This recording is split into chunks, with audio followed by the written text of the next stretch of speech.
வானல் சூடானதும் அதில் கொஞ்சமாக எண்ணெய் விட்டு கொஞ்சமாக உளுந்து அப்புறம் கடலப்பருப்பு போட்டு பொன்னிறமாகிற வரைக்கும் வெயிட் பண்ணணும். அப்புறம் அதில் 10 பல் பூண்டு, நறுக்கி வச்ச வெங்காயம் போட்டு நமக்கு எவ்வளோ காரம் தேவையோ அதுக்கேற்ற மாதிரி பட்டை மிளகாய் போட்டு லைட்டாக வறுத்துக்கணும். வெங்காயம் நல்லா வதங்கினதும் அதில் நறுக்கி வச்ச தக்காளியை போட்டு ரெண்டும் நல்லா வதங்கினதுக்கப்புறம் தேவையான அளவு உப்பு போட்டு ஆற வச்சு எடுத்துக்கணும். அதே டைமில் நமக்கு தேவையான அளவு தோசையை நல்லா சூடாக மொறுமொறுன்னு எண்ணெய் ஊற்றி சுட்டு எடுத்துக்கணும்.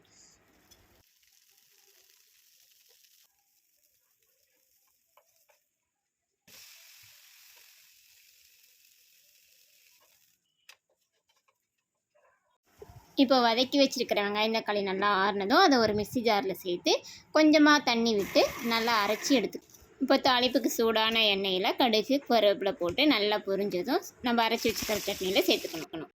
அவ்வளோதாங்க, ரொம்ப சிம்பிளாக 10 நிமிஷத்தில் செய்யக்கூடிய சட்னி தயார்.